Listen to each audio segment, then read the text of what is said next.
My fiancée cheated with her gym buddies, said it was stress relief. I canceled the wedding, turned her engagement ring into something poetic. Then vanished with her peace of mind. 3 weeks until the wedding, and I'm sitting at my kitchen counter running logistics like it's a supply chain optimization. That's what I do. I'm Dante Silva, 32, and I make sure renewable energy components get from point A to point B without the world catching fire. Ironic, considering what's about to happen. Iris left for her morning CrossFit session at 5:30 a.m. Same routine for 6 months now. Kiss on my forehead while I'm half asleep, whispered love you, gone before sunrise. The dedication was admirable at first. My fiancée, Iris Laurent, transformed from the creative ceramicist who spent her days at Clay and Chai, her ceramic cafe downtown, into this fitness devotee who could probably deadlift me if she wanted. I supported it. Why wouldn't I? She was happy, energized, glowing. The late nights at the gym became normal. The new friend group of fitness obsessives seemed healthy. Even when she started guarding her phone like state secrets, I chalked it up to gym selfies she was embarrassed about. The wedding spreadsheet stared at me from my laptop. Final payments due this week. The venue, an restored greenhouse outside the city, locked in. 200 guests confirmed. Her dress hanging in our spare bedroom like a promise. I reached for my coffee and noticed her tablet on the counter. She must have forgotten it in her pre-dawn rush. The screen lit up with a notification. Beast Mode Crew. Ronan, can't wait for another stress relief session, winking face emoji. I stared at it for maybe 10 seconds. Stress relief session. Could mean anything. Probably some inside joke about foam rolling or yoga. The notification disappeared. But something in my chest went tight. Not jealousy, I'm not that guy. More like when you're reviewing shipping manifests and one number doesn't match. Small thing, probably nothing, but you check anyway because that's how catastrophes get prevented. I picked up the tablet. Her password was still our anniversary date. The group chat opened. 7 members including Iris. I recognized some names from her stories. Ronan, the lead trainer she couldn't stop praising. 2 other trainers. Some regular members. I scrolled up, expecting workout tips, protein shake recipes, complaints about muscle soreness. Iris, God, I needed that after dealing with wedding vendors all day. Ronan, you know I'm always here for you. Someone named Brad, your form is getting better every session, fire emoji. Iris, you boys are too good to me. Normal enough. I kept scrolling. The messages went back months. The tone shifted gradually, like watching water heat up degree by degree. Ronan, same time tomorrow? Your usual spot? Iris, can't, D has some work thing. Thursday? Brad, Thursday works for me too. Iris, perf. You guys are my favorite stress relief. There it was again. Stress relief. The phrase appeared dozens of times. Always with winking emojis, fire symbols, devil faces. My coffee went cold. I scrolled faster. Photos started appearing about 2 months back. First just gym selfies. Iris flexing. Group shots. Then photos in the locker room. Nothing explicit yet, but edges pushing further. Ronan with his shirt off. Brad flexing behind her while she laughed. Then I found a photo from last week. Iris in workout clothes I'd never seen, sitting on someone's lap. The angle careful not to show the face, but the tattooed forearm around her waist was clearly Ronan's. The timestamp, 11:47 p.m., when she'd texted me about inventory night at the cafe. I set the tablet down. Picked it up again. My hands weren't shaking, they were steady. Steadier than they'd been in months, actually. Like finding the error in the manifest and knowing exactly what it meant. I scrolled to last night's messages. Iris, can't wait for Miami. 3 weeks of freedom? Ronan, the honeymoon? Smiley face emoji. Iris, he thinks we're going to the Maldives. Brad, savage. Iris, what he doesn't know won't hurt him. Ronan, upload that video from earlier. Iris, the one from the mats. Give me a sec. A video file appeared. Thumbnail showing Iris at the gym, multiple people in the background. My finger hovered over it. Some knowledge can't be unlearned. Some doors can't be closed once opened. I tapped play. The camera was propped against something, recording the gym mat area. Iris was stretching, talking to someone off camera. The audio was clear. After the wedding, we'll have more freedom. He'll never know. Someone laughed. Male voice. You sure about that? Iris looked directly at the camera, that smile I'd fallen in love with 4 years ago now aimed at strangers. Dante's sweet, but he's not exactly observant. Too busy with his spreadsheets to notice his fiancée's extracurriculars. More laughter. Multiple voices. The video had 12 more minutes. I watched all 12 minutes. Every second branded itself into my brain. The video wasn't explicit, but it was worse somehow. Iris holding court with her gym crew, planning logistics for their sessions. Ronan's hand on her lower back, proprietary. Brad mentioning how they'd need to be more careful once she was married. Another trainer, Malik, joking about being her Thursday special. The casual nature of it destroyed me more than any dramatic revelation could have. This wasn't an affair. It was a timeshare. I set the tablet down and made fresh coffee. My hands measured the grounds precisely. 18 grams. Water at 195 degrees. The routine helped me think. Back to the tablet. I needed the full picture before making any decisions. That's how I approach supply chain disasters, map the entire failure before attempting solutions. The group chat history went deeper. I found shared Google calendars with coded entries. Cardio intensive meant Ronan. Flexibility training was Brad. Core work tagged Malik. The patterns lined up perfectly with Iris's late nights, her weekend workshops, her sudden business emergencies at the cafe. 3 months of messages revealed the full roster. 5 men total. The 3 trainers plus 2 gym regulars, guys named Phoenix and Kai who apparently competed for time slots like she was a rental property. Voice notes started appearing in the timeline. I put in earbuds. Iris's voice, breathy, can't make tonight. Dee's actually paying attention for once. Tomorrow? Ronan's response, I'll keep the gym open late. Side door will be unlocked. Another one, from Brad, your man's lucky he's marrying such a flexible woman. Iris laughing, you have no idea how hard it is keeping a straight face when he talks about our future. I documented everything. Screenshots uploaded to 3 different cloud services.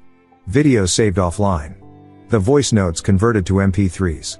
My supply chain brain automated the process, systematic, thorough, redundant backups. Then I found the financial thread. They had a separate chat for logistics.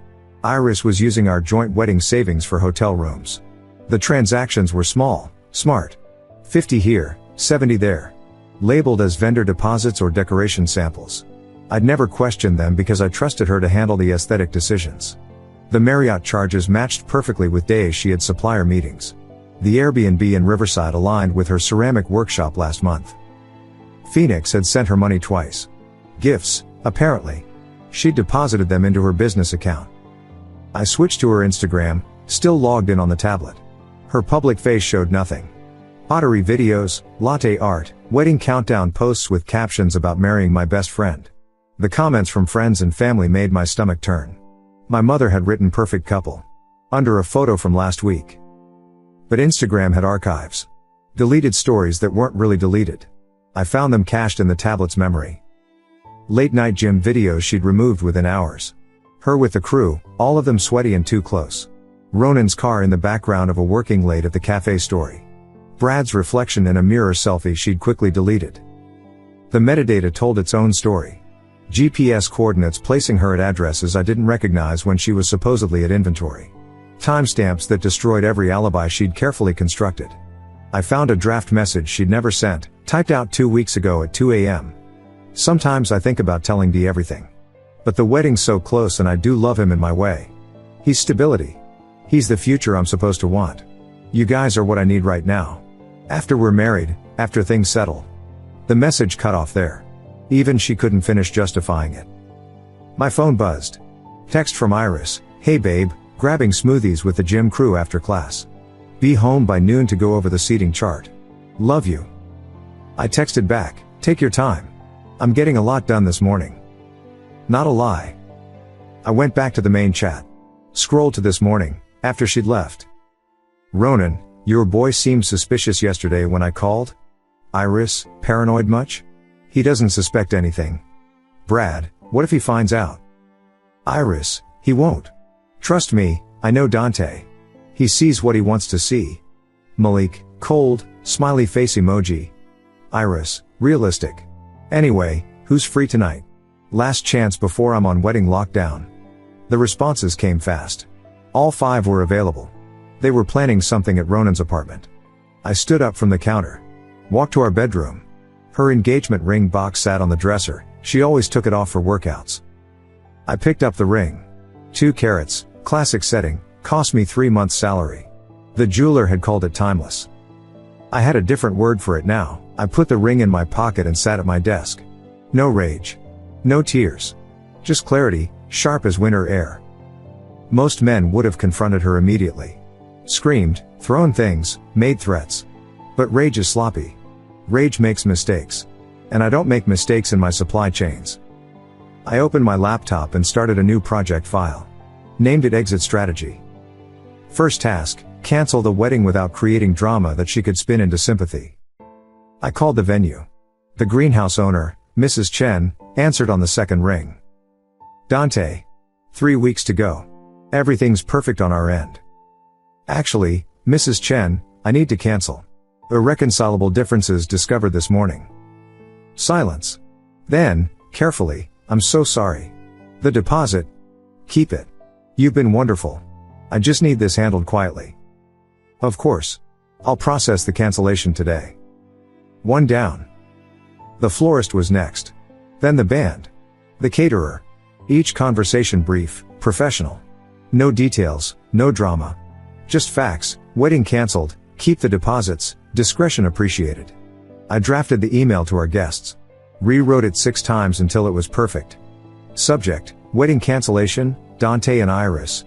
The wedding scheduled for, date, has been cancelled. Please do not travel or attend. This decision is final. No gifts or condolences necessary. Thank you for understanding. Dante. I scheduled it to send at 8 p.m. tonight. After I'd handled everything else. Next, evidence packages. I created custom USB drives for specific recipients. Not everything. I wasn't trying to destroy her, just ensure the truth was known to the people who mattered. For the gym owner, screenshots of trainer-client inappropriate relationships, liability concerns, franchise violations. For her parents, select messages showing the financial deception, nothing graphic. They deserve to know who their daughter had become, but not every detail. For her business partner at the cafe, the money transfers from Phoenix, the misuse of business funds for personal hotels. Each package surgical, targeted, undeniable. My phone rang. Iris. Hey babe, change of plans. The crew wants to do this workout challenge thing tonight. Might be late. What time? Maybe 10? 11? You know how these things go. Sure. Have fun. You're the best. Hey, did you look at the seating chart? I'll handle it. God, I love you. What would I do without my spreadsheet king? Good question. She laughed and hung up. I pulled up the jeweler's website. Found their custom work section. Called the number. Precision Metals, this is Dominic. I need a custom stamp made. Rush job. Can you do same day? Depends on the complexity. Simple text. 3 words. Brass. That's doable. What's the text? Just stress relief. He chuckled. Inside joke? Something like that. I can have it ready by 4 p.m. 150 for the rush. I'll pay 300 for 2 p.m. Done. I drove to the jeweler with her engagement ring. Dominic was a craftsman, the kind who understood when not to ask questions. I handed him the ring. Need this melted down. Use it for the stamp if possible. His eyebrows raised slightly. That's a beautiful ring. It was. He nodded. The metal will work. Poetic, actually. That's the idea. Back home, I printed everything. Organized into neat folders. The gym owner's package. Her parents. Her business partners. Each envelope thick with truth. I made 1 extra copy. This one wasn't targeted. It was complete. Every message, every photo, every video, every financial record. The full archaeology of betrayal. I labeled it Stress Relief, an exhibition, and typed up a museum-style placard. Mixed media installation exploring modern intimacy and deception. Materials, digital communications, financial records, brass stamp created from reclaimed engagement ring. Artist wishes to remain anonymous. Viewer discretion advised. The gallery downtown, Meridian Space, accepted anonymous donations for their found objects collection. They specialized in provocative pieces that told stories. This would tell one hell of a story. My phone buzzed. Text from my best friend, bachelor party planning this weekend? I responded, no need.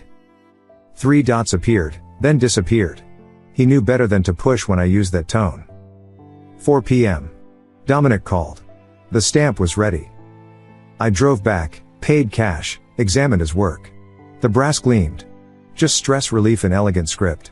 The weight of it felt right in my hand. 2 carats of broken promises transformed into something useful. It's perfect, I told him. Sorry about whatever this is about. Don't be. This is exactly what I needed. I got home at 5. Iris's gym bag was gone. She'd stopped by while I was out. A sticky note on the counter, grabbed protein bars. Love you. I tested the stamp on paper. Clean, clear impression. The brass left a slight indentation, like a scar. My phone showed her location at the gym. The chat showed them planning to leave for Ronan's apartment at 7. I organized everything on the dining table. Envelopes ready. Stamp prepared. USB drives labeled. The gallery submission packaged. 6:45 p.m. I put on my jacket, grabbed my car keys, and headed for the gym. Time to introduce myself to the beast mode crew. The gym was called Iron Paradise. Fluorescent lights bleeding through floor-to-ceiling windows. I could see them all inside, clustered around the free weights section like they owned the place. I walked through the front door at 7:03 p.m. The girl at the desk started to greet me, but something in my expression made her stop. The gym was half full. Maybe 20 people scattered across machines and mat areas. Perfect audience size. Not so crowded that chaos would erupt, not so empty that this could be contained. Iris stood by the squat rack, laughing at something Ronan was demonstrating. Brad spotted them while Malik filmed on his phone. Phoenix and Kai lounged on nearby benches, watching her like she was the evening's entertainment. She saw me first. That brilliant smile flashed across her face, the one that used to make everything else disappear. Babe, what are you doing here? I walked steadily toward them. Not rushing. Not dragging. Just walking like I had every right to be there. Thought I'd check out this gym you're always talking about. Ronan straightened. 6'3" of carefully sculpted muscle and tribal tattoos. His handshake was a challenge. You must be Dante. Heard a lot about you, man. I bet you have. The others gathered around, introducing themselves like we were at a dinner party. Brad with his surfer hair and nervous energy. Malik trying too hard to be casual. Phoenix and Kai flanking Iris like bodyguards. So, I said, voice carrying just enough to reach the nearby machines. Funny thing about group chats. The temperature changed. Iris's smile flickered. What? Group chats. Digital conversations. They create this interesting illusion of privacy. Ronan stepped forward slightly. Everything okay, bro? I pulled out my phone. You tell me, Ronan. Is everything okay when you're sleeping with someone's fiancée? The words landed like a sledgehammer. Several people on nearby machines stopped mid-rep. Iris went pale. Dante, what are you? Tuesday, September 3rd.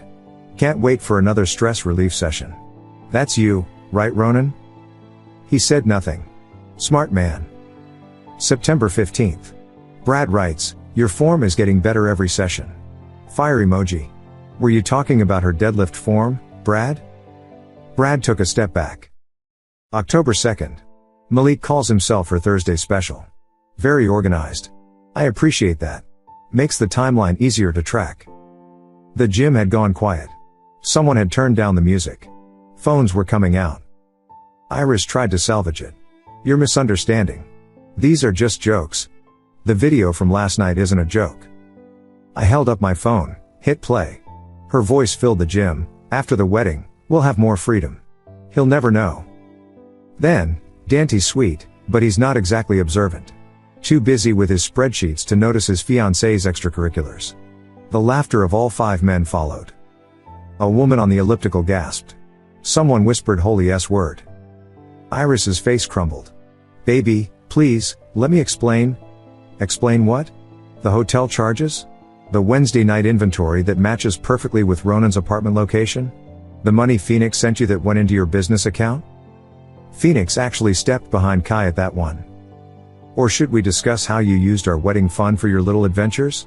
$3,000, Iris. I have the receipts. Ronan tried to take control. Look, man, maybe we should talk about this privately? Privately? I laughed. Actually laughed. Like your private sessions with an engaged client? Does your franchise owner know about those? The liability issues alone. You don't know what you're talking about. I know exactly what I'm talking about. I know you have a girlfriend in Riverside who thinks you're faithful. Want me to call her? I have her Instagram. That shut him up. Iris was crying now. Perfect tears rolling down her cheeks. The victim act she'd perfected over 4 years. It meant nothing. You're everything to me. They were just stress relief. Yeah, I got that. I turned to address the growing audience. Sorry for the show, everyone. Just wanted you to know what kind of people train here. What kind of values Iron Paradise promotes. The gym owner had appeared from his office, face red. What the hell is going on? I looked him straight in the eye. Check your mail tomorrow morning. You'll want to call your lawyer. Then I pulled out a single sheet of paper. The screenshot from the chat.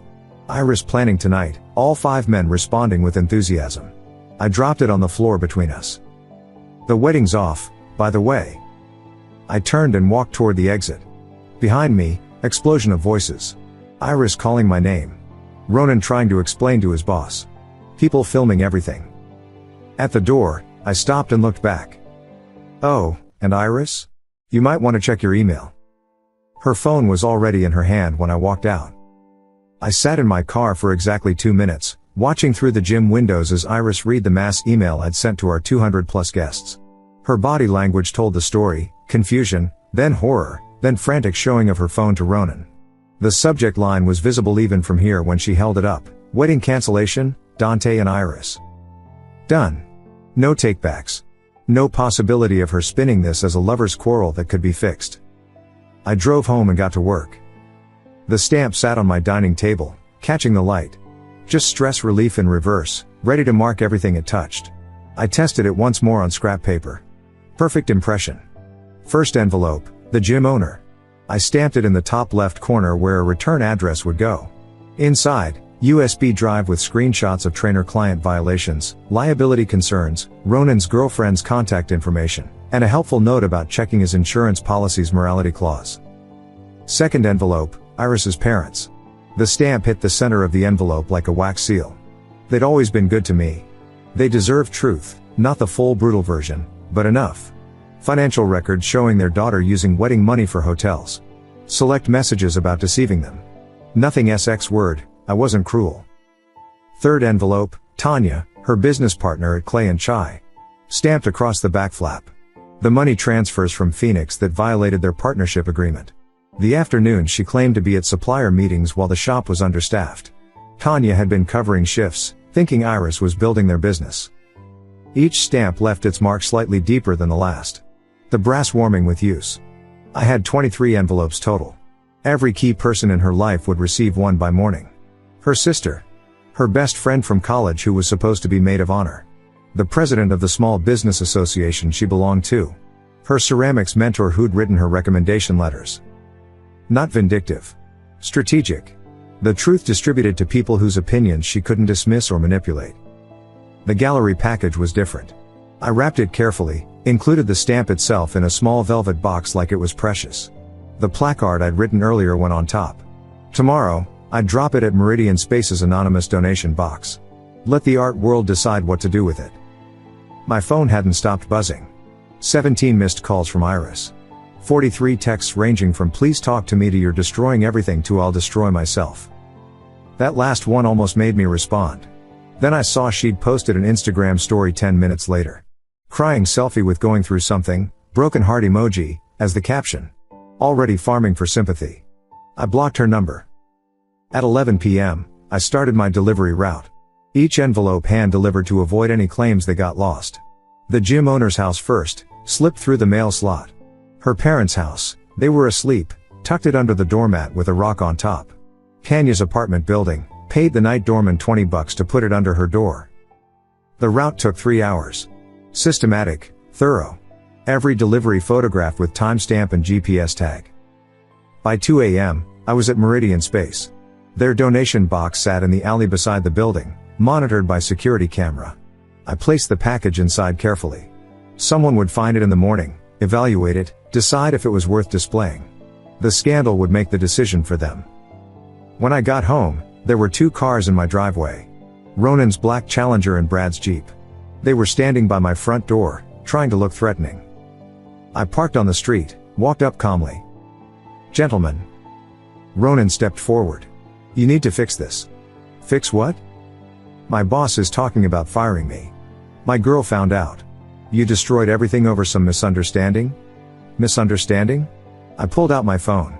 "Should I play the video again? Or maybe the voice note where you describe exactly what you did with my fiancée in your office after hours?" Brad grabbed Ronan's arm before he could move. "He's recording us, man." He was right. I was. "Here's what's going to happen," I said. "You're going to leave. Now.